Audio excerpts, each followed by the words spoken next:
So Marine Commandos are of a very different quality and a very different league.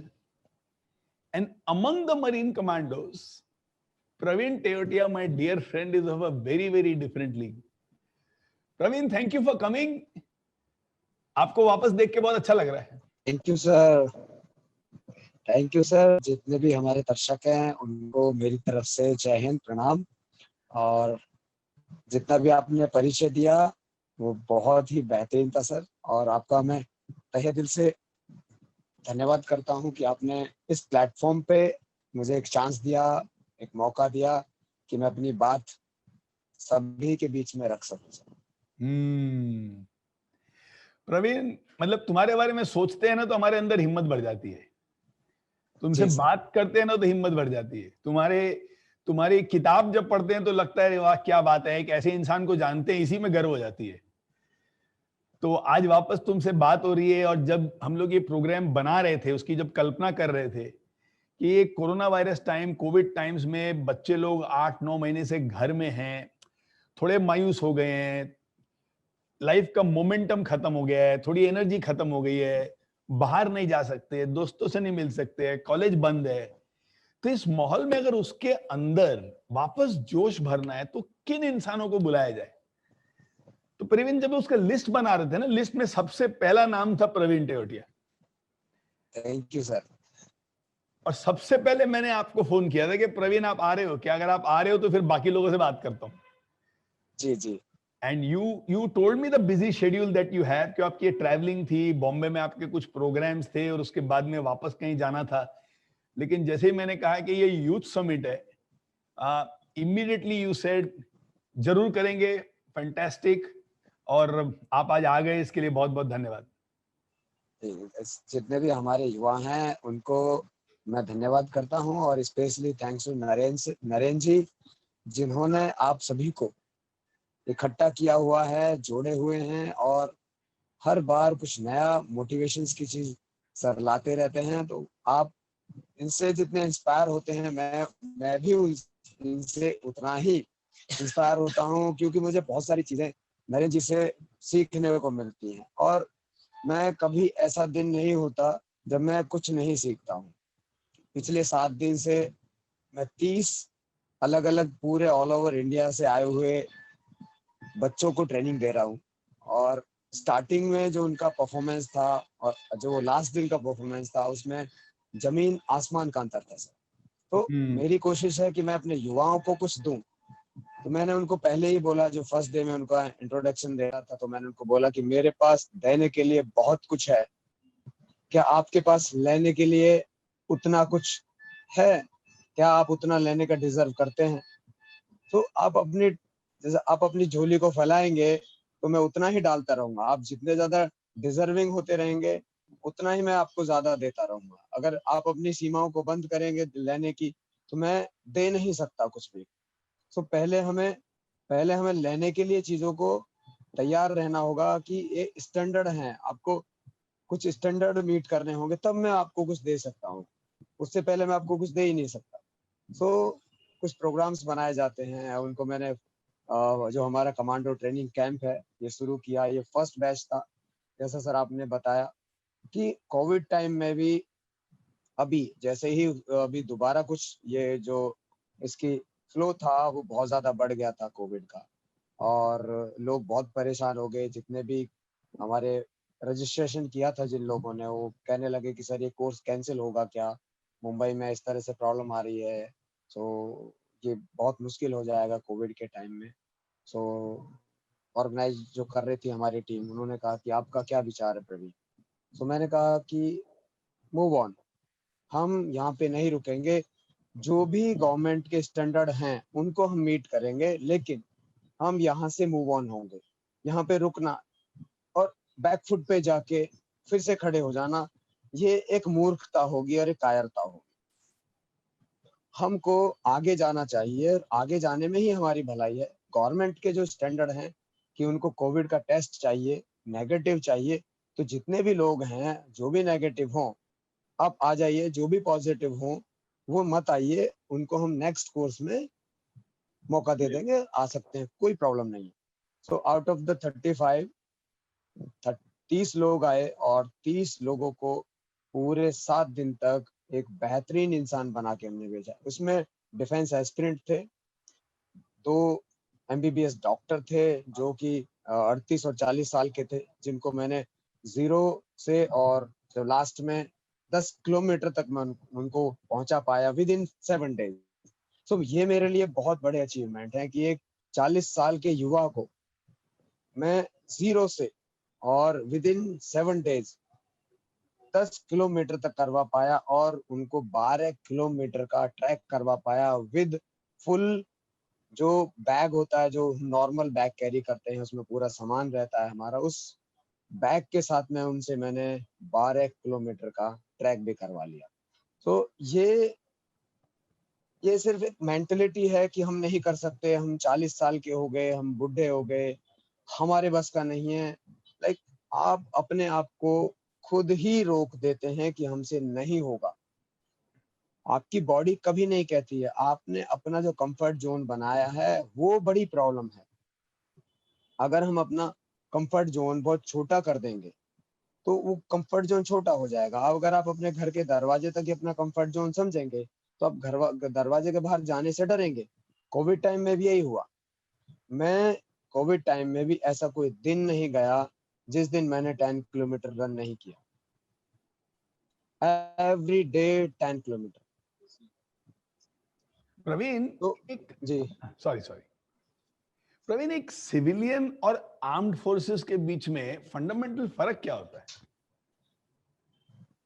ये फर्क ऐसा mentally फर्क है, क्योंकि जो डिफेंस फोर्सेस वाले जो लोग हैं हाँ, उनके अंदर एक चीज होती है कि उनको एक बार ऑर्डर मिल गया, उस ऑर्डर को फॉलो करना है। और डिफेंस डिफेंस में एक फॉर्मूला काम करता है कि बॉस इज ऑलवेज राइट या senior is always right. If 2 फॉर्मूले हैं डिफेंस के अंदर। नंबर 1 जो रूल है वो ये है सर, बॉस और senior is always right. Second number, if you have any doubt follow the rule number 1।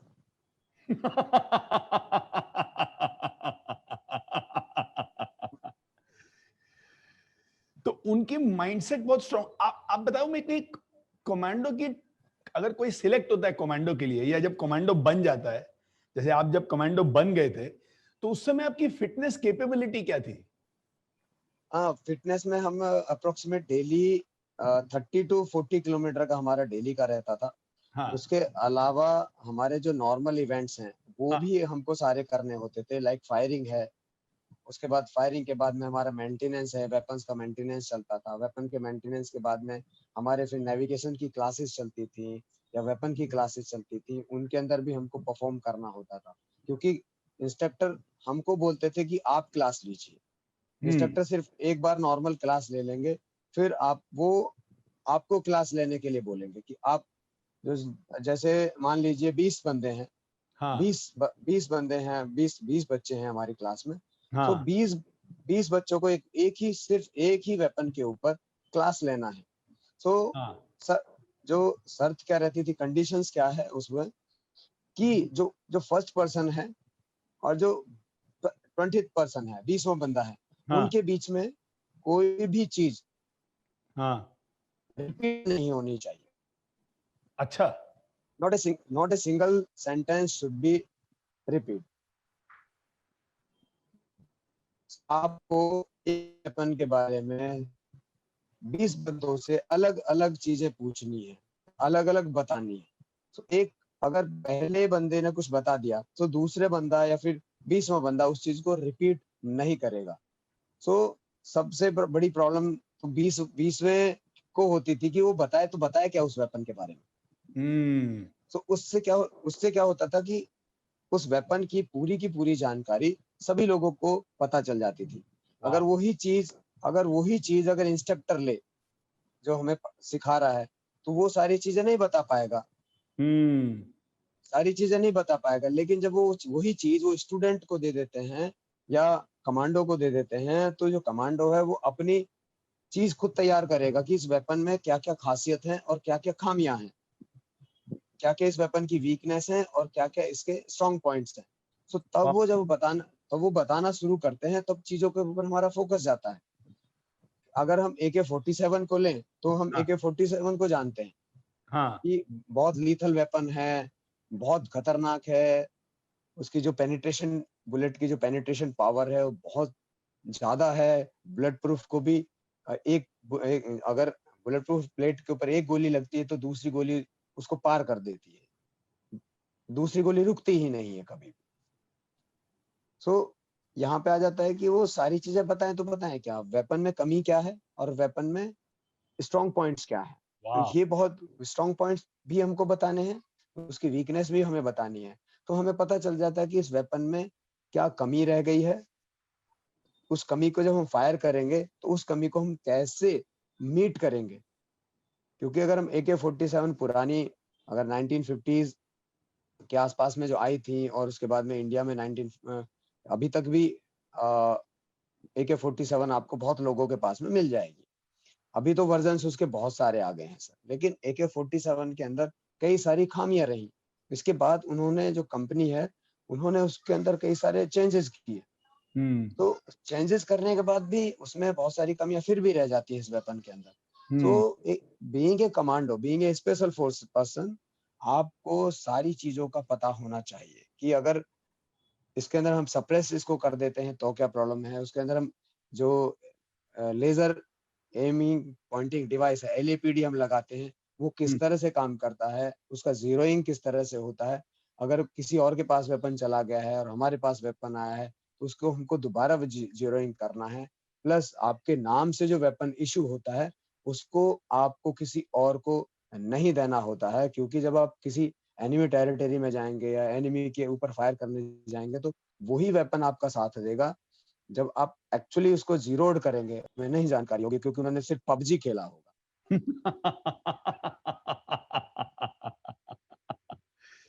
यहाँ एक फिर महिला, उनको, सॉरी जी सर। प्रवीण, यहाँ एक महिला पूछ रही है कि अगर मुझे मरीन कमांडो बनना है तो मुझे क्या करना पड़ेगा? देखिए सर, वर्ल्ड वाइड जितने भी स्पेशल फोर्सेस हैं, हम्म स्पेशल फोर्सेस की बात करूँगा मैं, ना कि मैं कमांडो की बात करूँगा। हाँ क्योंकि लोगों का कॉन्सेप्ट ही क्लियर नहीं है सर इंडिया के अंदर। क्योंकि एक तो लोग डिफेंस को ज़्यादा महत्व नहीं देते सर, हम्म इंडिया में। हम्म ज़्यादा महत्व नहीं है हमारी चीज़ों का। सो वो हर किसी को सैनिक, हर एक नॉर्मल सैनिक को भी कमांडो समझते हैं और हर एक कमांडो को नॉर्मल सैनिक समझते हैं। उनको डिफरेंस ही नहीं पता है। हम्म तो मैं थोड़ी जानकारी दे दूँ कि कमांडो बनना और स्पेशल फोर्सेस में बहुत ज़्यादा डिफरेंस होता है। हम्म एक कमांडो और एक स्पेशल फोर्सेस। तो इंडिया में 3 स्पेशल फोर्सेस हैं। एक तो गरुड़ जो कि एयर फोर्स की है, पैरा स्पेशल फोर्स जो कि आर्मी की है, मरीन कमांडोज जो कि इंडियन नेवी की स्पेशल फोर्सेस है। नाम कमांडो है लेकिन जो पूरा ओवरऑल जो काम है वो स्पेशल फोर्सेस का है। हम्म सो यहाँ पे कमांडो की बात करते हैं तो वर्ल्ड वाइड किसी भी फीमेल को हम्म स्पेशल फोर्सेस या कमांडो फोर्स में नहीं रखा जाता है। अच्छा इसके कुछ अलग कारण हैं। अगर जितने भी हमारे महिला मित्र हैं वो अगर ये सोच रही हैं कि हम में क्या कमी है, तो उनके अंदर कोई कमी नहीं है। स्ट्रेंथ में उनके में कोई कमी नहीं है, उनकी मेंटल स्ट्रेंथ में कोई कमी नहीं है, फिजिकल स्ट्रेंथ में कोई कमी नहीं है। लेकिन कुछ सर्टेन पॉइंट्स हैं जिनके ऊपर वो खरे नहीं उतरते हैं। वो सर्टेन पॉइंट्स मैं सर सबके सामने डिस्कस नहीं कर सकता हूँ। सो इस वजह से फीमेल कैंडिडेट को कभी भी स्पेशल फोर्सेस में वर्ल्ड वाइड और कमांडोज में नहीं रखा जाता है। मैं हम्म उनकी हिम्मत को, उनकी स्ट्रेंथ को मैं जानता हूँ। मेरे साथ भी जो मैंने ट्रेनिंग दी है उसके अंदर 4 लड़कियां थी और उन चारों लड़कियों ने जो लड़कों को कंपटीशन दिया है वो अमेजिंग है।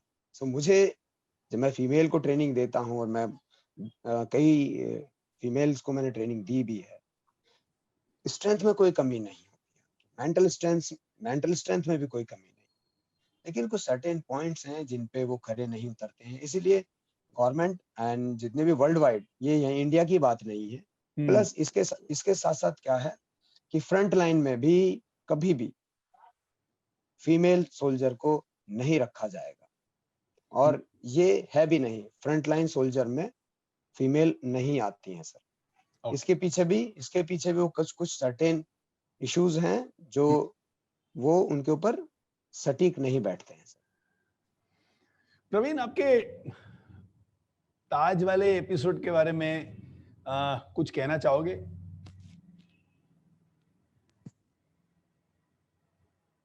सर रिपीट करेंगे सर क्वेश्चन? ताज में जो हुआ, आप गए, गोली लगी, सीन, आप लोगों का माइंडसेट, वो इन्वायरमेंट, और जिसका जिक्र आपके बुक में भी है, जी जी, तो वो अपने दर्शकों को कुछ 3-5 मिनट में बताओगे, और आपके बुक का नाम भी बताओ ताकि जिनको खरीदना है वो जाके खरीद सकें उसका। श्योर। जी जी जी जी। या तो प्लीज। जितने भी हमारे युवा हैं, बहुत मोटिवेशनल किताब है ये, बहुत अमेजिंग है। इसका नाम है 2611 Braveheart, my encounter with terrorist that night. और 2611 के ऊपर 12 साल बीत गए हैं। ये पहली ऑथेंटिक किताब है। अभी तक जो भी किताबें लिखी गई हैं वो सारी की सारी थर्ड पार्टी ने लिखी हैं, किसी और ने लिखी है। लेकिन ये वाली जो किताब है ये फर्स्ट पर्सन की है। मैं वहां पे इन्वॉल्व था, मैंने वहां पे क्या क्या किया।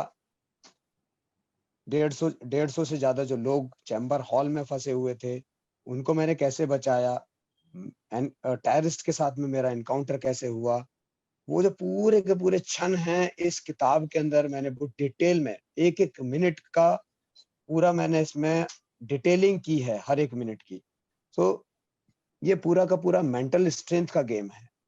फिजिकल स्ट्रेंथ तो जिम वालों में भी होती है, जो बॉडी फुलाते हैं, सिक्स पैक बनाते हैं। और हमारे युवा, अगर हम बात करें तो 70 to 80% जो लड़के हैं और लड़कियां हैं, दे आर जिम फ्रीक। उनको लगता है कि जिम में ना हेल्थ मिलती है, जिम में जाके हेल्थ और बॉडी बिल्डिंग दोनों अलग है। अब जो जितने भी हमारे युवा हैं वो सिक्स पैक बनाने के चक्कर में या फिर बाइसेप ट्राइसेप बनाने के चक्कर में क्या होता है कि वो बॉडी बिल्डिंग की तरफ टर्न हो जाते हैं। हाँ। वो हेल्थ हेल्थ फिर कोई इश्यू नहीं रहता है। इश्यू क्या हो जाता है, आपके चैलेंजेस जो हैं वो बदल जाते हैं, आपका जो पैटर्न है वो बदल जाता है। हेल्थ के नाम पर आप क्या करना शुरू कर देते हैं। बॉडी बिल्डिंग एक गेम है, तो उसके लिए आपको अलग से तैयारियां करनी पड़ती हैं। हेल्थ नहीं है वो, क्योंकि जब आप सिक्स पैक, अगर आपको अपनी स्ट्रेंथ बढ़ानी है तो आपको जिम की जगह पर रोड को चुनना होगा, पार्क को चुनना होगा और स्टेडियम्स को चुनना होगा। जिम में जाने के बाद में बहुत सारी प्रॉब्लम्स आती है। एक तो कन्फाइंड स्पेस होता है वहां पे, आप वहां पे ऑक्सीजन की कमी बहुत ज्यादा होती है। आप एक ही स्पेस में एक ही जगह पे कम से कम 20 से 25 लोग ट्रेनिंग कर रहे हैं। जब आपकी बॉडी या किसी और की बॉडी डिटॉक्स होनी शुरू होती है, पसीना निकलना शुरू होता है, तो उसमें से पूरे जर्म्स एंड बैक्टीरियाज होते हैं। तो वो आपको कहीं ना कहीं, वो क्योंकि एयर में आ जाते हैं, फिर जैसे आपकी बॉडी से किसी और की बॉडी से निकले वो एयर में आ जाते हैं। तो एयर में जैसे ट्रेवल करना शुरू करते हैं तो जिसकी बॉडी पास में होगी उससे, जिसकी बॉडी हल्की सी उसकी इम्यूनिटी कम होगी, उसके बॉडी के अंदर वो ऑटोमेटिकली ट्रेवल कर जाते हैं। प्लस जितने भी जिम हैं वो एसी, उनके अंदर सेंट्रलाइज एसी लगा हुआ है या एसी वाले जिम। तो वहां पे जो खुली हवा है, जो एक ऑक्सीजन है, वो पूरी तरह से सही आपको नहीं मिलती है। ये मैं ऑक्सीजन और एयर के बारे में बात कर रहा था। इससे आगे मैं बात करूं फ्लेक्सिबिलिटी की, तो जितने भी जिम वाले बंदे हैं उनकी फ्लेक्सिबिलिटी खत्म हो जाती है सर। उनकी मसल्स के अंदर फ्लेक्सिबिलिटी बचती ही नहीं है। मोबिलिटी, बॉडी की मोबिलिटी खत्म हो जाती है। प्लस उनकी जो चाल है और चलने का तरीका, खड़े होने का तरीका, वो पूरा का पूरा पॉस्चर, जो बॉडी पॉस्चर है वो पूरा का पूरा चेंज हो जाता है। आप किसी जिम वाले को चलते हुए देखेंगे तो देखेंगे कि पूरा का पूरा चेंज है। वो हाथों को फैला के चलता है, उसकी थाइस की जो मसल्स हैं वो बड़ी हो जाती हैं। लेकिन जैसे ही आप जिम छोड़ते हो तो जो आपकी जो स्किन बढ़ी हुई है वो धीरे-धीरे क्या होता है, एकदम से लटक जाती है। क्योंकि जैसे ही जिम छोड़ा, आपकी मसल ऑटोमेटिकली उसी शेप में आ गई। जैसे ही वो मसल उससे ऑटोमेटिकली नेचुरल शेप में आई तो आपकी जो स्किन है वो लटक जाती है। तो आप जितने भी जिम वालों को देखेंगे, एक तो उनका पेट बहुत ज़्यादा निकला रहता है। जैसे ही छोड़ते हैं तो सेम टाइम उनका पेट बहुत ज़्यादा निकल जाता है और उनकी जो थाइज़ की मसल्स है और अपनी बाइसेप और ट्राइसेप्स की मसल्स हैं, वो जैसे ही वापस अपनी नेचुरल आती हैं, तो उनकी जो स्किन है, वो पूरी की पूरी लटक जाती है। और अगर हम बात करें जिम के बारे में ही, तो वहाँ पे क्या होता है कि आपको बॉडी बिल्डिंग के लिए तरह-तरह के स्टेरॉइड दिए जाते हैं। आपको प्रोटीन पाउडर दिए जाते हैं, तो इसमें क्या होता है और बॉडी को वहाँ पे श्रेडिंग अगर होती है, तो अगर बॉडी को आप श्रेड करते हो और वो एक केमिकल आते हैं, कुछ पाउडर आते हैं, उसके द्वारा आपकी बॉडी को श्रेड कराते हैं वो लोग। तो उसमें क्या होता है, आपकी बॉडी से फैट तो कभी जाता नहीं, लेकिन आपकी बॉडी से लिक्विड यानी कि पानी, उसकी मात्रा को वो आपकी बॉडी से निकाल देते हैं, तो इससे आपकी बॉडी अंदर से और वीक हो जाती है और आपका पूरा जो सिस्टम है बॉडी का, जो काम करने का सिस्टम है, वो पूरा का पूरा सर चेंज हो जाता है। सो अगर आप जिम में जाते भी हैं, तो आपको ये तय करना होगा कि आप किस लिए जा रहे हैं? आप हेल्थ के लिए जा रहे हैं या बॉडी बिल्डिंग के लिए जा रहे हैं? जिम में जितने भी ट्रेनर आपको मिलेंगे सर, वो आपको हमेशा कोशिश में रहते हैं कि आपको प्रोटीन पाउडर चिपका दें। वो 6,000 का 2 किलो आता है या 10,000 का 2 किलो आता है, उस उसके अंदर उनका कमीशन बहुत ज़्यादा होता है। कम से कम 50% तक उनका कमीशन होता है, जितने भी जिम के ट्रेनर हैं। वो वहाँ पे आपको हेल्थ नहीं देना चाहते, वो आपको बॉडी बिल्डिंग की तरफ पुश कर देते हैं, जिससे आपकी जो मसल्स हैं, वो पूरी की पूरी तरह से उनकी फ्लेक्सिबिलिटी खत्म हो जाती है, आपकी बॉडी की मोबिलिटी खत्म हो जाती है। ऊपर से आपको वज़न उठाना सिखाया जाता है वहाँ पे। आप 100 किलो उठाइए, 50 किलो उठाइए, 110 किलो उठाइए। सो ज अ, इसमें क्या होता है प्रैक्टिस हो जाती है फिर आपकी वो वेट उठाने की प्रैक्टिस हो गई। ये काम तो मज़दूर भी कर रहा है। वो 3-4 मंजिला 50-50 किलो का कंधे पे डाल के एक बोरा लेके जाता है। सो वज़न उठाने से आपकी बॉडी स्ट्रॉन्ग नहीं होती है। वज़न एक प्रैक्टिस के द्वारा आप कितना भी वज़न धीरे-धीरे उठा सकते हैं। लेकिन क्या आपकी बॉडी फ्लेक्सिबल है? एक और जो इसका ड्रॉबैक है, मैं उस ड्रॉबैक के बारे में बात करूँगा सर। जिम में जो ब्रीथिंग सिस्टम है, वो पूरा का पूरा उसका पैटर्न चेंज हो जाता है ब्रीथिंग का। उसमें क्या होता है, ब्रीथ में जितने भी जिम वाले बंदे हैं, वो ब्रीथ चेस्ट से लेते हैं और उसको वापस छोड़ते हैं। चेस्ट को फुलाने के लिए शॉर्ट ब्रीथ लेते हैं। शॉर्ट ब्रीथ से आपकी जो एजिंग है, वो बढ़ जाती है। जितने भी युवा हैं, वो सुन लें कि अगर आप शॉर्ट ब्रीथ लेते हो, उससे आपकी जो एज है वो ऑटोमेटिकली घट जाती है। आपकी आपके जो ब्रेन में जो एजिंग के जो सेल हैं, वो पूरे के पूरे गड़बड़ा जाते हैं। तो आपको जबकि रनिंग, योगा में क्या होता है कि जो आप एयर लेते हैं, वो पूरा का पूरा आपके लंग्स में जाता है और इसके साथ-साथ में आपके स्टमक में जाता है। सो उससे क्या फ़ायदा होता है, आपके जो हार्मोन्स जनरेट होने हैं या आपकी किडनी में आपको प्यूरिफिकेशंस हैं, आपका ब्लड का प्यूरिफिकेशन सिस्टम है, वो अच्छी तरह से काम करता है। अगर आप शॉर्ट ब्रीथ लेंगे तो आपके हार्मोन्स में डिसऑर्डर होने के चांसेस बहुत ज़्यादा हो जाते हैं। मैं यहाँ पे किसी को डरा नहीं रहा हूँ, मैं आपको सच्चाई बता रहा हूँ। जितने भी बच्चे हैं, कोशिश करें कि जिम जाने के लिए मैं मना नहीं कर रहा हूँ, हम्म। लेकिन आपको याद रखना है कि आप जिम किस लिए जा रहे हैं। बेहतर है walking, running, cycling, yoga, swimming, ये भी ऑप्शन आपके लिए खुले हुए हैं, जो कि बहुत बेहतरीन ऑप्शन है। स्विमिंग में 100% एयर आप ले रहे हैं, रनिंग में 100% आप एयर लेते हैं, साइकिलिंग में आप 100% एयर लेते हैं, वॉकिंग में आप 100% एयर का यूज करते हैं, प्लस वो स्टमक तक जाती है, जिससे आपकी बॉडी डिटॉक्स होने में आपको हेल्प करती है वो एयर। 2611 के बारे में अगर मैं बात करूं तो 2611 में बहुत बड़ा रोल मरीन कमांडोज का रहा।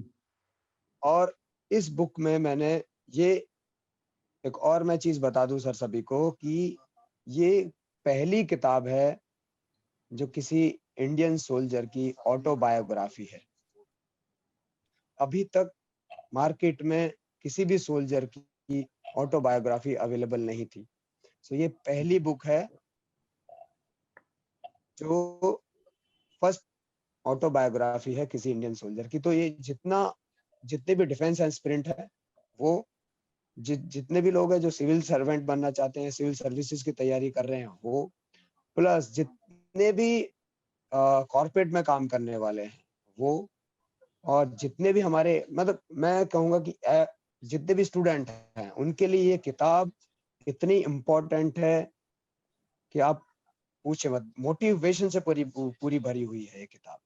26/11 में जो मार्कोस का रोल रहा, यानी कि मैं थोड़ा सा अपने रोल के बारे में बात करूं तो चैम्बर के अंदर मेरी फायरिंग हुई थी टेररिस्ट के साथ। वो चैम्बर न्यू टावर के अंदर है। अब सबने देखा होगा टावर, एक ओल्ड हेरिटेज है और उसके बराबर में है टावर। तो मेरी फायरिंग टावर के अंदर चैम्बर हॉल में हुई थी।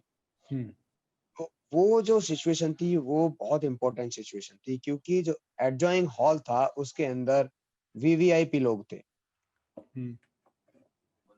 एमपी थे, प्लस जो ताज के एमडी थे रेमंड बिक्सन, वो भी उस रूम उसी के बराबर में उनका ऑफिस था, उसके अंदर थे। तो उनको जितने भी टेररिस्ट थे उनको सूचना मिली थी कि कहीं पे न्यू टावर के अंदर करीब करीब 150 से 200 लोग एक साथ हैं। तो उनको वो हॉस्टेज बनाने के लिए ओल्ड हेरिटेज से न्यू टावर के अंदर आए थे। उसी बीच में हमारी जो टीम थी वो भी उस जगह पे पहुंच गई जहां पे वो टेररिस्ट आ गए। सूचना हमें मिल गई थी कि 4 टेररिस्ट हैं। सो चारों टेररिस्ट के साथ में मेरी अकेले की फायरिंग एक सिंगल रूम के अंदर हुई।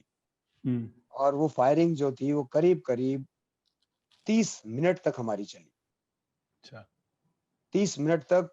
जो अंदर घुसते ही मैं डाउन हो गया, मैंने कुछ आवाज सुनी वहां पे।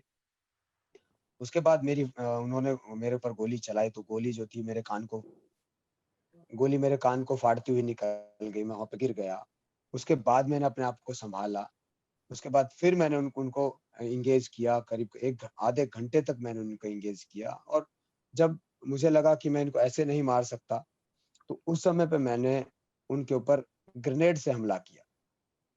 ग्रेनेड मैंने उनकी तरफ लॉब किया और ग्रेनेड लॉब करने के बाद मैं वेट करने लगा कि 8 से 10 सेकंड के अंदर ये ग्रेनेड फट जाएगा। वो ग्रेनेड नहीं फटा। अगर वो ग्रेनेड फट जाता तो जो 60 घंटे तक जो चलने वाला ऑपरेशन था, तो जितने भी हमारे युवा हैं वो एक चीज के ऊपर थोड़ा सा फोकस करें कि जो भी काम करें वो मन लगा के करें। क्योंकि जो वो ग्रेनेड किसी ने बनाया होगा वो आधे अधूरे मन से बनाया होगा। उसके अंदर जो उसको पूरा का पोटेंशियल डालना था, 100% देना था, वो कहीं ना कहीं उसने शायद कमी कर दी होगी। वो ग्रेनेड वो मेरे हाथ में आया और उसी ग्रेनेड से जो ऑपरेशन था वो पूरा का पूरा खत्म होने वाला था। एनएसजी की जरूरत ही नहीं थी।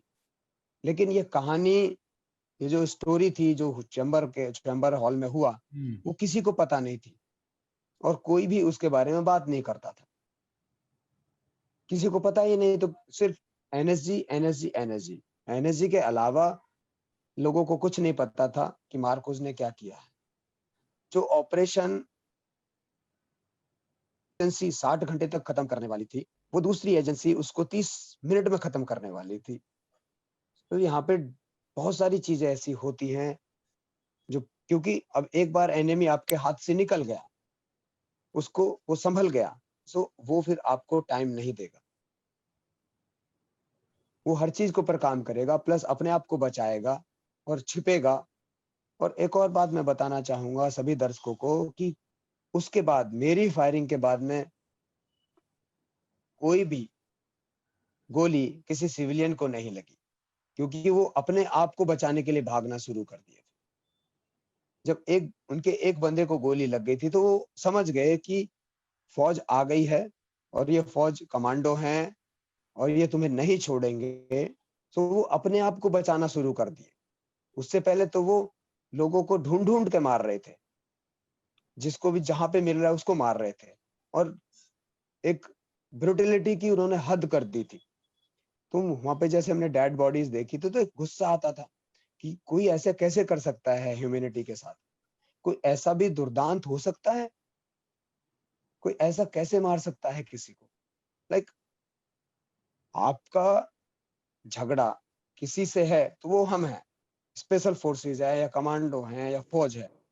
आपका झगड़ा आपको सिविलियंस के ऊपर गुस्सा या किसी और के ऊपर ये उतारना सही नहीं है। अगर आपको आना है तो आप एक काउंटर पार्ट के साथ में आइए।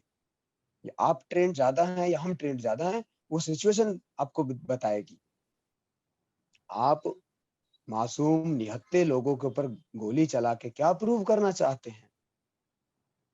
आपको अगर जो भी कुछ कहे तो हमारे सामने आइए, हम बताते हैं आपको, हम करके दिखाते हैं आपको क्या चाहिए। या तो हम जाएंगे या आप जाएंगे, सिंपल सी चीज है। जो बंदा ज्यादा ट्रेंड होगा वो किस अनट्रेंड को जल्दी ठोक देगा। तो लेकिन बात यहाँ पे आती है कि सिविलियंस ने आपका क्या बिगाड़ा है? अगर आतंक ही मचाना है तो एक आतंक मचाने का ये तरीका जो है वो गलत है।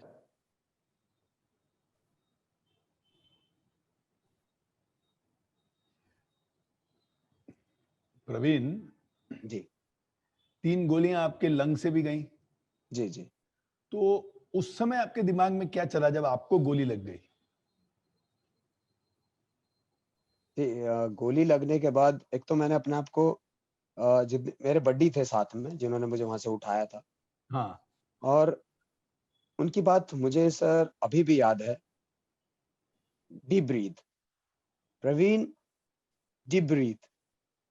क्योंकि इस डीप ब्रीथ का जो कनेक्शन है वो मैं सभी लोगों को समझा देता हूँ आज। क्यों हम डीप ब्रीथ के बारे में बात करते हैं, शायद किसी को पता भी नहीं होगा। जब भी आप परेशान होते हैं, कोई आपको हर्ट करता है, कुछ भी आप समस्या से जूझ रहे होते हैं, तो आप क्या करते हैं? शांति में बैठ के आप किसी का सॉल्यूशन ढूंढते तो क्या करते हैं? Deep breath. आप ब्रीथ को डीप तक लेके जाते हैं, स्टमक तक लेके जाते हैं, पूरी बॉडी के अंदर आप एयर का सर्कुलेशन करते हैं, डीप ब्रीथ करते हैं जब भी आप परेशान होते हैं। उसके बाद मैं अगर बात करूं हैप्पीनेस की, जब भी आपको सक्सेस मिलती है या ऐसी घर में खुशी का माहौल होता है तो आप क्या करते हैं? और एक शब्द भी होता है, चैन की सांस ली। हम्म। जब भी आप खुश होते हैं, खुशी इतनी ज्यादा होती है तो आप क्या करते हैं? एक लंबा सांस लेते हैं। आपने कुछ भी काम था, मैराथन फिनिश की, या आपका जो भी काम था, अगर आप सेशन पे बैठे हुए हैं सर, और जैसे ही ये सेशन बंद होगा तो आप क्या करेंगे? अच्छे से हो गया। Deep breath, deep breath, deep breath. Deep breath. It's called deep breath. जब भी हम अपने आप को रिलैक्स करने वाले होते हैं तो हम डीप ब्रीथ करते हैं। जब भी परेशान होते हैं तो डीप ब्रीथ करते हैं। तो डीप ब्रीथ का कनेक्शन आदिकाल से है, आज से ही नहीं। और मैं वही ब्रीथिंग के बारे में पहले भी बात कर रहा था, फिर हम ब्रीथ के बारे में बात करते हैं। तो उन्होंने भी वही कहा, डीप ब्रीथ। और मैं डीप सी डाइवर हूँ, यानी कि मैं 55 मीटर का समुद्री गोताखोर हूँ। तो वहां पे भी हमको डीप ब्रीथ ही मिलती है। जैसे हम एयर को हम लेते हैं अपने बॉडी के अंदर तो वो डीप ही लेते हैं, डीप लेते हैं, उसको पूरी बॉडी में सर्कुलेट होने देते हैं, फिर उस ब्रीथ को एक साथ हम छोड़ देते हैं। सो जो मेरे बड्डी थे, मेरे कलीग थे, उन्होंने भी मुझे वही कहा, प्रवीण डीप ब्रीथ।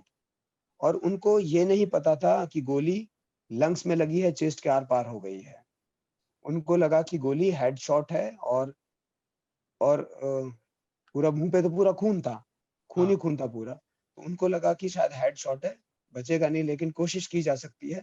इसको बोले डीप ब्रीथ करता रहे। तो उन्होंने मुझे कहा डीप ब्रीथ, डीप ब्रीथ।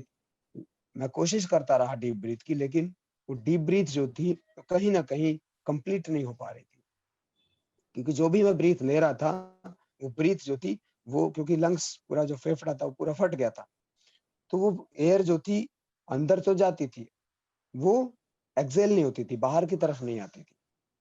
सो उस वो जो अनकंफर्टेबल जो मैं फील कर रहा था वो बहुत ज्यादा था, क्योंकि हम कंफर्टेबल फील तब करते हैं जब वो इनहेल के साथ साथ में एक्सेल हो, तब हमको लगता है कि हमारी बॉडी रिलैक्स है। उससे पहले हमको रिलैक्स नहीं लगता है। हम्म, तो ब्रीथ का कनेक्शन वहीं पे था, तो उन्होंने मुझे ब्रीथ करने के लिए बोला और मैं कंटिन्यू ब्रीथ ब्रीथ ब्रीथ करता रहा। और हम्म, फिर जब मैं हॉस्पिटल में हमें लेके गए तो वहाँ पे भी सेम जो सिचुएशंस थी, वहाँ पे डॉक्टर्स ने मुझे संभाल लिया पूरा। तो वहाँ पे भी सेम ही रहता है, जब हम ऑक्सीजन अगर आपके मुंह पे लग जाती है तो भी आप यही करें, डीप ब्रीथ, ताकि आपकी बॉडी रिलैक्स हो जाए।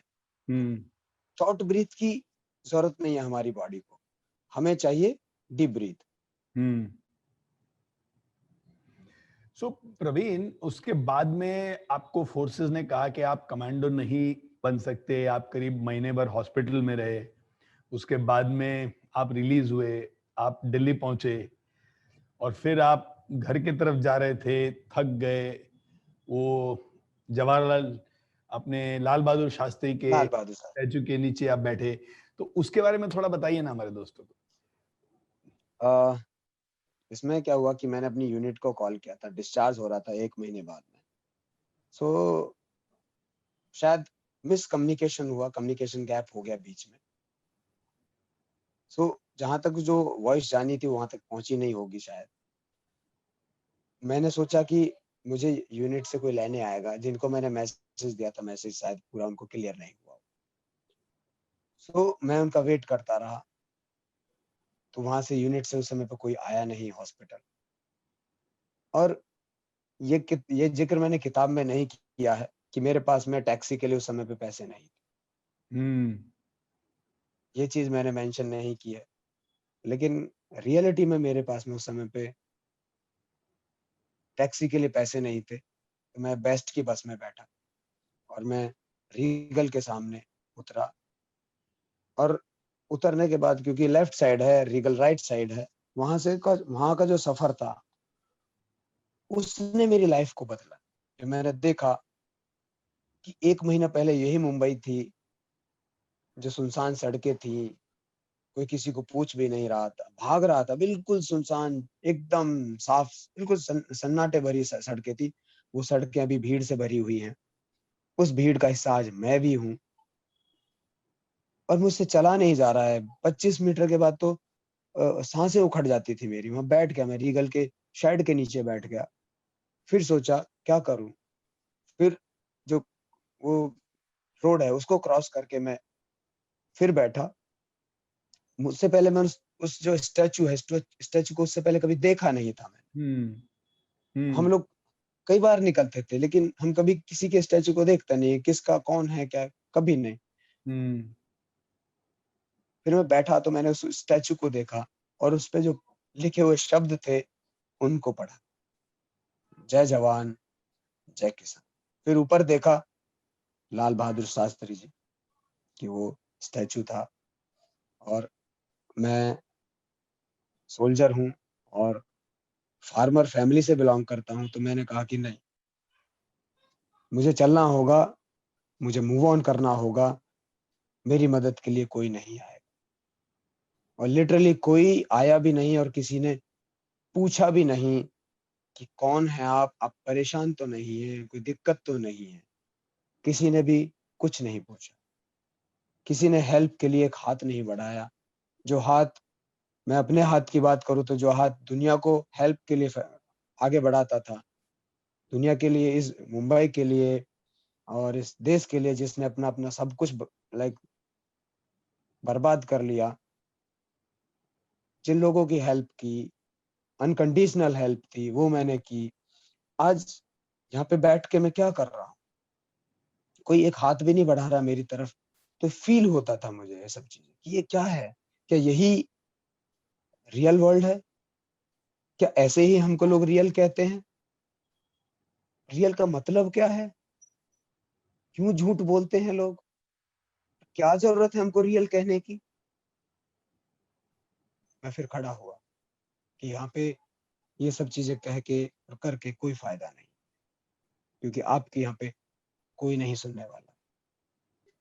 खड़ा हुआ और फिर जो अपनी जर्नी थी, उसको जो 1.5 किलोमीटर की जर्नी मैं 7 से 8 मिनट में पूरा करता था, वो जर्नी मैंने 1.5 घंटे में पूरी की।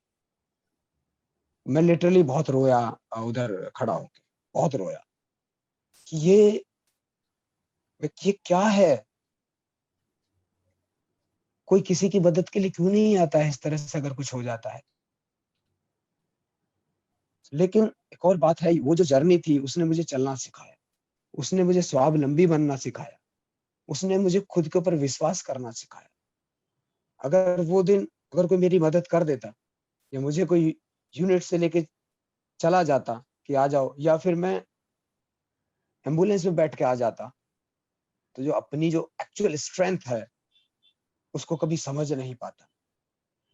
मैं बहुत रोया उधर बैठ के, लेकिन उसके बाद जो मैंने अपने आप को संभाला कि नहीं, लोग ऐसे ही हैं और ऐसे ही रहेंगे, ये कभी नहीं बदलने वाले हैं। यहाँ पे सोल्जर्स की वैल्यू, इंडिया में सोल्जर्स की वैल्यू 0 बटा सन्नाटा है।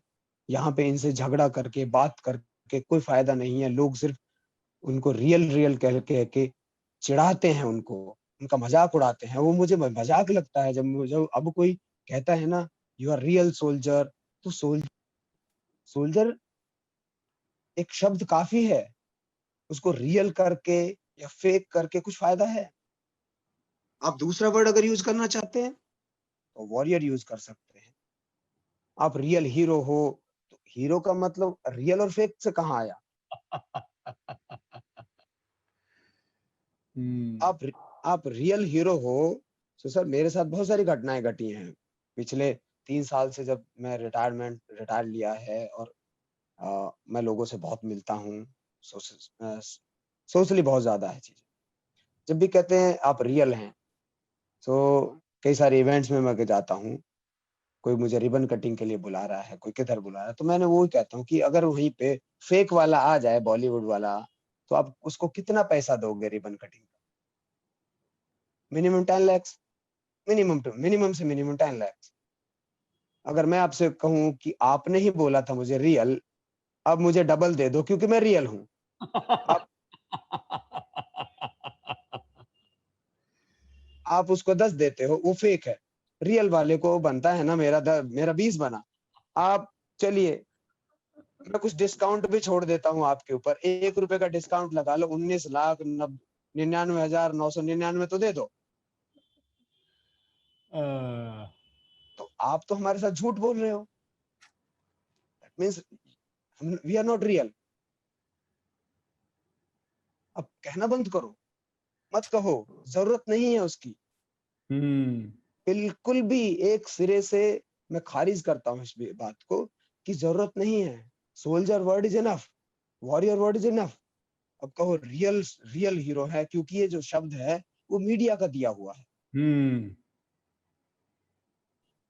क्या आपने किसी हॉलीवुड स्टार को हम्म। क्या आपने किसी हॉलीवुड स्टार को यूएस आर्मी के अंदर कोई इवेंट करते हुए देखा है?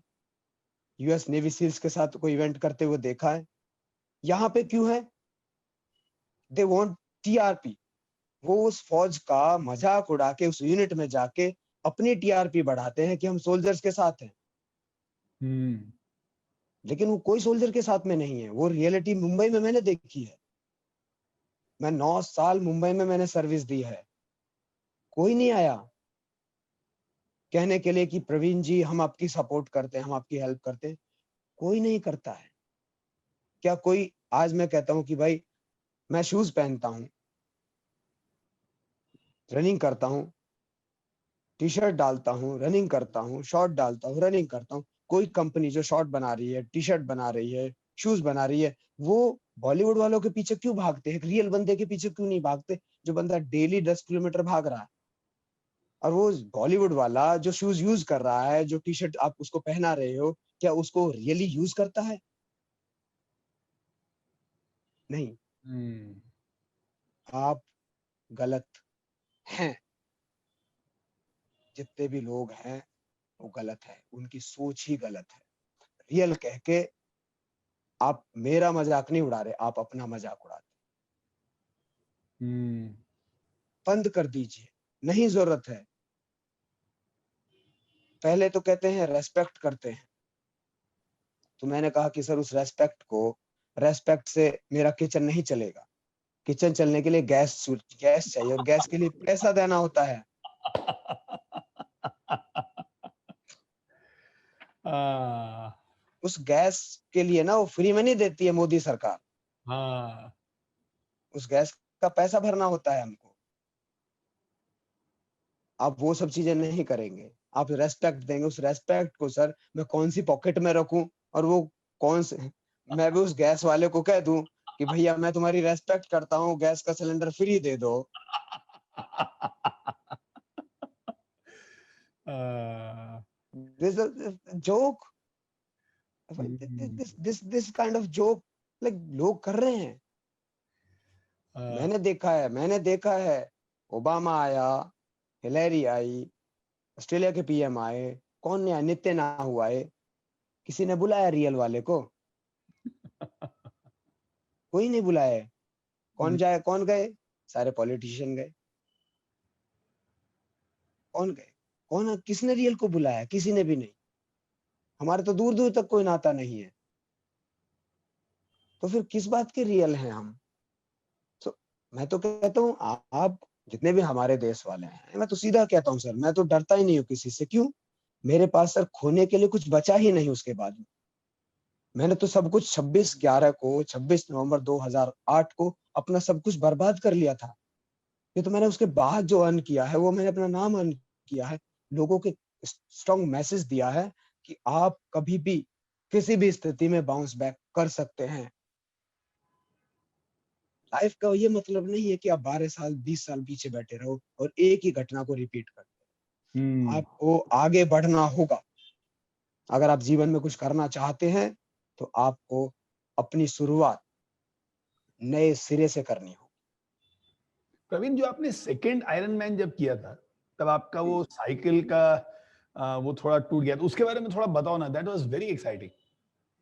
मेरे अभी तक 3 आयरन मैन हुए हैं, और मैंने किताब में साउथ अफ्रीका की जो आयरन मैन है, फर्स्ट आयरन मैन, हाँ। उसके बारे में मैंने जिक्र किया है। हाँ। तो गड़बड़ तीनों आयरन मैन में हुई है, कोई भी iron man easy iron man नहीं हुई है। तो बड़ी प्यारी प्यारी स्टोरी है तीनों। तो मैं फर्स्ट वाली के बारे में बताऊंगा कि जो साउथ अफ्रीका में थी, और 110 किलोमीटर पे पहुंचने के बाद में अपहिल था। और अपहिल में क्या हुआ कि जो जिस के ऊपर चैन घूमती है, वो जो डीरेलर होता है, आपको गियर सिस्टम है पूरा का पूरा, वो सडनली टूट गया। प्रवीण और एक मुझे प्रवीण, एक मिनट। इनको आयरन मैन होता क्या है वो काफी लोगों को नहीं मालूम होगा, तो सिर्फ ये तीन चीज कितनी लंबी है ये पहले बता दो, फिर वो बताएंगे तो समझ में आएगा इनको। जी जी, सभी को मैं बता दूं कि आयरन मैन से पहले मैं बता दूं, मैराथन, हाफ मैराथन और 10 किलोमीटर रन। सो 10 किलोमीटर और 5 किलोमीटर ये रन होती है। 21.1 किलोमीटर हाफ मैराथन होती है। 42.2 किलोमीटर मैराथन होती है। और 42 के बाद जो जितनी भी रन होती हैं वो अल्ट्रा मैराथन कहलाती है। इसके बाद एक बहुत प्रेस्टिजियस इवेंट होता है, वर्ल्ड टफेस्ट इवेंट है, एक दिन का वर्ल्ड टफेस्ट इवेंट है। उसके अंदर आपको 3.86 किलोमीटर सी स्विमिंग करनी होगी ओपन वाटर में। दूसरा, आपको स्विमिंग के बाद में 180 किलोमीटर आपको साइकिलिंग करनी होगी। साइकिलिंग करने के बाद में आपको 42.2 किलोमीटर रन करना होगा। टोटल जो आपको करना है ये करना है 3 कट ऑफ के साथ में 17 आवर में। कट ऑफ का मैं बता दूं कि स्विमिंग का एक सर्टेन टाइम का कट ऑफ होता है, साइकिलिंग का भी सर्टेन टाइम का कट ऑफ होता है और टोटल कट ऑफ जो है वो 17 घंटे होता है। तो ये सारी चीजें आपको तैयारी करनी होती है, साइकिलिंग करनी होती है, स्विमिंग करनी होती है और लास्ट में 42.2 किलोमीटर आपको रन करना होता है। तो एक तरह से कह सकते ये वर्ल्ड प्रेस्टिजियस इवेंट है और उसके बाद आपको जैसे आप रेड कारपेट पे चलते हैं, रेड कारपेट को क्रॉस करते हैं और जब वहाँ पे अनाउंसमेंट होता है you are an iron man, तो इतनी तसल्ली मिलती है ना कि यस सारे हर्डल्स आप पार किए हो उसमें। एक यही तीनों हर्डल नहीं है, आपके जीवन में भी इसी तरह के हर्डल्स आते हैं। तो मैं छोटा सा जो साइकिलिंग पार्ट है वो मैं कवर कर देता हूँ। 110 किलोमीटर पे अप हिल जाते हुए जो वो डीरेलर टूटा, सीधा मैं रोड के ऊपर बैंग हुआ, मेरा घुटने में से घुटना फूट गया, खून निकल गया, एंकल था वो ट्विस्ट हो गया। क्योंकि उसमें क्या रहता है कि साइकिल जो रहती है उसमें शूज आपके क्लीट लगे होते हैं, आप शूज एकदम से नहीं निकाल सकते, उसमें से अपना पैर नहीं निकाल सकते। और मुझे भी ना उसमें पता ही नहीं चला कि कब टूटी, बैंग हुआ मैं लेफ्ट साइड में और फिर मैंने उठ के देखा तो मेरा डीरेलर जो था जिसके ऊपर पूरा जो रोटेट होते हैं अपने गियर सिस्टम में पूरा जिससे हम गियर चेंज करते हैं साइकिलिंग का, वो टूट गया।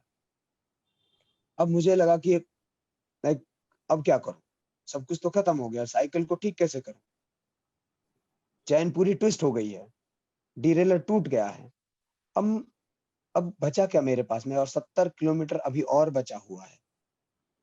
सो मैंने क्या विचार किया, साइकिल उठा के 70 किलोमीटर जाना है। क्यों? मैं हारना नहीं चाहता। इवेंट कंप्लीट होगा नहीं होगा ये दूसरी बात है, मैं जब भी शीशे के सामने खड़ा होऊंगा और जब भी अपने आप से बात करूंगा तो मैं कभी अपने आप को हारा हुआ महसूस नहीं करूंगा। मेरी गलती नहीं है अगर मेरे चैन टूटा है या फिर डीरेलर टूटा है। मैं तैयार हो गया साइकिल उठाने के लिए कि नहीं, अब चाहे कुछ भी हो जाए 70 किलोमीटर मुझे बाय वॉक साइकिल को लेके जाना है और 70 किलोमीटर के बाद अगर टाइम बचा तो रन कर लेंगे, अगर वहां से डिस्क्वालीफाई हो गए तो हो जाएंगे, लेकिन मैं सेटिस्फाई फील करूंगा कि यस मैंने अपना 100% दिया। तो ये साइकिल के लिए चला ही था, पीछे से मेरे पास में वॉलंटियर आ गया एक और उसने देखा कि sir your cycle has broke down, so we have a maintenance tank is just 100 metre behind.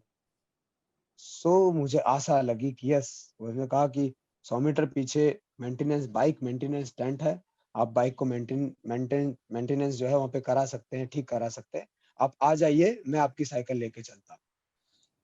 तो उसने मेरी साइकिल उठाई और वो बाइक मेंटेनेंस टेंट में गया, वहाँ पे उन्होंने डीरेलर को जो टूटा हुआ था उसको हटाया और उस साइकिल को सिंगल गियर बना दिया। जैसा आप नॉर्मल साइकिल चलाते हैं सिंगल गियर की रहती है मैक्सिमम, उसमें गियर सिस्टम नहीं रहता। 70 किलोमीटर तक सिंगल गियर में मैंने साइकिल्स को चलाया और जो 180 किलोमीटर साइकिलिंग थी उसको 7 घंटे और 37 मिनट में मैंने पूरा कर दिया। तो ये हमारे अंदर ही है सब कुछ। अगर हम हार मान के बैठ जाएंगे तो नया विचार नहीं आएगा। आपको जैसा आप ब्रेन को ऑर्डर दोगे, ब्रेन वहीं पे आपको रेस्ट्रिक्ट कर देगा। आप रिस्ट्रिक्ट हो गए तो आप बाकी की सारी चीजों पे जो ऑप्शन अभी अवेलेबल हैं उनके बारे में आप कभी सोच नहीं सकते। सो ऑप्शन अवेलेबल कब होंगे? ऑप्शन अवेलेबल तब होंगे जब आप हार नहीं मानोगे। हार नहीं मानोगे तो नए नए विचार आएंगे। अगर आप हार मान जाओगे कि यस मेरी लिमिट यही है, तो उसके बाद आपका जो ब्रेन है वो आपको बता देगा कि यस आपकी तो लिमिट यही है। अगर आप कहोगे कि नहीं मेरी लिमिट ये नहीं है, मेरा लिमिट और कुछ है, तो ब्रेन आपके कंफर्ट जोन को थोड़ा सा एक्सटेंड कर देगा। सो अपने, मैं यही कहूंगा जितने भी हमारे युवा हैं, जितने भी हमारे व्यूअर देखने वाले हैं, कि अपने जो कंफर्ट जोन है उसको थोड़ा सा बढ़ाइए।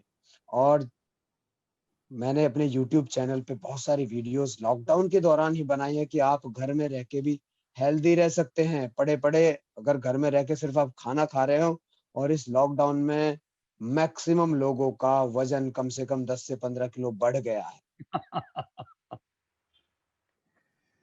और उनको एक्सक्यूज मिल गया। सबसे बड़ी बात है एक्सक्यूज, और इंसान को सिर्फ एक ही चीज चाहिए, एक्सक्यूज। हम्म, एक्सक्यूज के अलावा उसको कुछ नहीं चाहिए। अगर वो कहे कहे कि एफर्ट लगाना है, नहीं नहीं यार मेरे से नहीं होगा, so you have ordered A brain कि आपसे नहीं होगा, तो आप कितनी भी कोशिश करेंगे और कोई भी इंसान आपसे कितना भी कहेगा, तो वो इंसान आपसे कुछ नहीं करा सकता हम्म, अनटिल अनलेस आप अपने ब्रेन को ऑर्डर नहीं कर रहे हो कि यस यार नहीं होता है तो कोई बात नहीं, एटलीस्ट मैं ट्राई तो कर सकता हूँ। और वाह, मैं एक स्टेटमेंट भी कहता हूँ लोगों से। मैं अपने जितने भी अभी ट्रेनी आए थे उनको भी यही कहा कि if you can do, I can do, if I can do, better you can do. Brilliant, brilliant. Praveen, इसी बात पे अब इस इंटरेक्शन को एक मुकाम देना होगा। जी। अनफॉर्चुनेटली 1 घंटा यूं चला गया, समझ में नहीं आया। तुरंत 2 बजे, 1 बजे एक बहुत अच्छी महिला हैं जो इंटरनेशनल फिगर हैं, जो आके हम लोगों से कुछ पढ़ाई, कुछ पर्सनल डेवलपमेंट, कुछ ग्रोथ के बारे में बात करना चाहती हैं। लेकिन आपके जो जीवंत अनुभव हैं, आ, एक साधारण इंसान की जिंदगी में तो ऐसे अनुभव होते नहीं। जी। You have been at the extreme of fitness, जहां माइंड, बॉडी, इंटेलेक्ट सब एकदम सिंक में था। एक सपोर्ट सिस्टम था, एक बेस था, ट्रेनिंग थी, और हमको एफर्ट डालना था। जी। और उसके तुरंत बाद एक लाइफ का फेज आया जहां पे वो पहले की जितनी भी ट्रेनिंग थी वो काम में नहीं आ रही। जी। सपोर्ट सिस्टम बिल्कुल गायब हो गया, वो माहौल चला गया। काफी बार तो माहौल में कर लेते हैं ना, जब 15 लोग कर रहे हैं तो जी। 16वां भी कर लेता है। जी। जी। और जी। यहां तो माहौल ऐसा है कि मैं काफी तरह से लाचार हूं, काफी तरह से अकेला हूं। आसपास में जो लोग प्यार करते हैं, जिनको वास्तव में फिक्र है, वो भी देख के मायूस हो रहे हैं।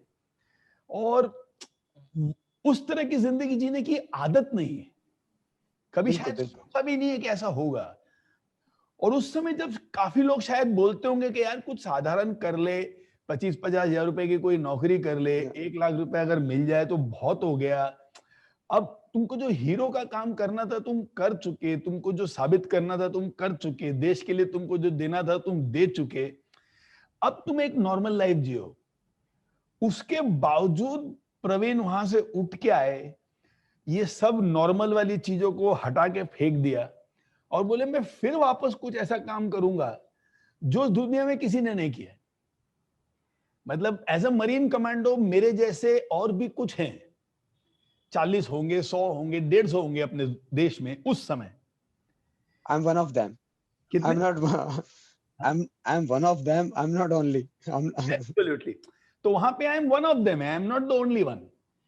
और यहां पे आके जो आपने किया, which is the only one, ऐसा पहले कभी पूरे दुनिया में किसी ने नहीं किया। भारत की तो बात अलग है, कोई जी। सोल्जर हो, बुरी तरह से घायल हो गया हो, फेफड़ों में 3 गोली लग गई हो, उसके बाद में आगे जाके 1/3 ऑफ द लंग, क्योंकि 2/3 तो लंग ऑपरेट करके निकल गया, जी निकल गया जी। 1/3 lung completing N iron man. यहाँ तो सेकंड फ्लोर में ऑफिस होता है, लोग बोलते हैं हाय यार 2 फ्लोर जाना पड़ेगा, लिफ्ट नहीं है क्या? क्योंकि पैर में तकलीफ होती है, कमर में थोड़ा दर्द होता है, कि 2 फ्लोर ऊपर जाके दो दो गिलास पानी पीते हैं, एक चाय पीते हैं, फिर थोड़ा काम करने का माहौल बनता है। और यहाँ पे आपने वो सब चीजों को छोड़ के 1 iron man, 2 iron man, 3 iron man, और अभी ट्रेनिंग। अच्छा, इसके बारे में अपनी बाद में वापस बात होगी। ये जो ट्रेनिंग प्रोग्राम आप कर रहे हो ना, जी जी। जी जी। इसके बारे में हम कुछ बहुत कमाल का काम करेंगे प्रवीण। बट जी हमारा नेक्स्ट कोर्स जो है वो 6 जैन से है, और रजिस्ट्रेशन ओपन है, लेकिन वैकेंसीज जो हैं वो रेस्ट्रिक्टेड हैं, ओनली 35। वो मैं और आप बात करेंगे और मैं इन लोगों तक पहुंचा दूंगा।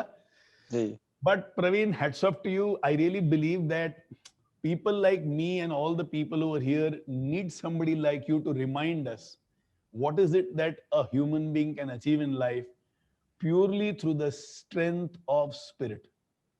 Thank you sir, thank you sir. Praveen, thank you so much for coming. बहुत अच्छा लगा. जय हिंद. जय। Darling friends, I'm sure it must have been a super electrifying session for all of us. We are blessed that we have people like Praveen in our life. Truly blessed that he opens his heart and speaks to him. He doesn't want to promote himself as a hero per se. But if you ever feel down, कभी मायूसी होगी ना, प्रवीण के बारे में सोचना बस कि मेरी जगह प्रवीण होता तो उस समय जिंदगी के बारे में कैसे सोचते. और उस एक सोच के साथ में ना जो आंसर आए जहन से उसको मान के आगे बढ़ जाना. लेकिन आज के बाद में जिंदगी से वो एक वर्ड हटा देना. कौन सा word? What word will you remove from your life? और उस वर्ड को कभी यूज नहीं करोगे? एक्सक्यूज. हटा दो उसको.